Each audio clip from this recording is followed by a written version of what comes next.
নির্মাণ ত্রুটির অবসান শেষে শ্রদ্ধা জানানোর জন্য প্রস্তুত হচ্ছে চট্টগ্রাম কেন্দ্রীয় শহীদ মিনার। ভাষা শহীদদের শ্রদ্ধা ভরে স্মরণ করতে ২১শে ফেব্রুয়ারি ঘিরে নবনির্মিত শহীদ মিনারে চলছে পরিষ্কার পরিচ্ছন্নতার কাজ। কেউ দেয়াল পরিষ্কার, কেউ রঙের কাজ, আবার কেউ বা ধোয়া মোছার কাজে ব্যস্ত সময় পার করছেন। গেল ৩ বছর ধরে নির্মাণ শেষ হলেও নকশা নিয়ে সংস্কৃতি কর্মীদের আপত্তির কারণে শ্রদ্ধা জানাতে পারেননি নগরবাসী।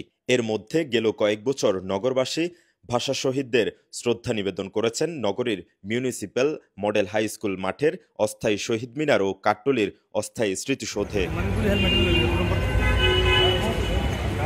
বুধবার সকালে চশিক মেয়র ডাক্তার শাহাদাত হোসেন নবনির্মিত শহীদ মিনার পরিদর্শন করে বলেন, গেল কয়েক বছর নগরবাসী অস্থায়ী শহীদ মিনারে শ্রদ্ধা জানালেও এবছর নতুন আমেজে নতুন স্থাপনায় ফুল দিয়ে শ্রদ্ধা জানাতে পারবেন। এবারের মতো আমরা আশা করছি যে চট্টগ্রামের মানুষ এই ২৫ সালে এসে ২১শে ফেব্রুয়ারির ফুল এই নতুন স্থাপনা আগের যে জায়গা সেই ঐতিহ্যবাহী জায়গায় তারা ফুল দিবে এবং এটা উন্মুক্ত করে দেওয়া হবে।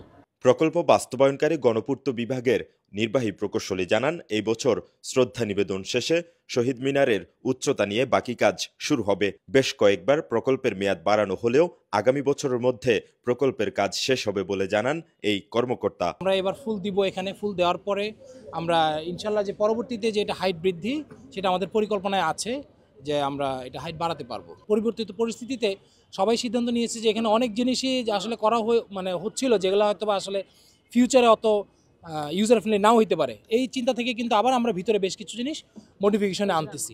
এই কারণে আমাদেরকে মন্ত্রণালয় সিদ্ধান্ত দিচ্ছে আরও ১ বছর দিবে এই মডিফিকেশনগুলো বাস্তবায়ন করার জন্য। ২০১৮ সালের জানুয়ারিতে এই সাংস্কৃতিক কমপ্লেক্স প্রকল্পটির কাজ শুরু হয়। তখন ব্যয় ধরা হয় ২৩২ কোটি টাকা। পরে সংস্কৃতি বিষয়ক মন্ত্রণালয়ে প্রকল্পটির ব্যয় বেড়ে হয় ২৮১ কোটি ৩৯ লাখ টাকা।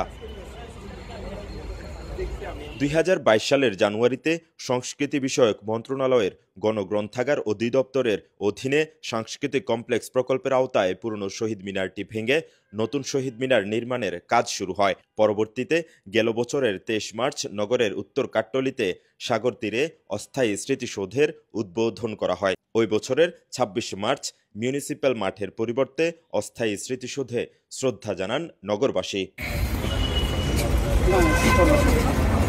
মেহরাজ হোসেন, কালের কণ্ঠ, চট্টগ্রাম।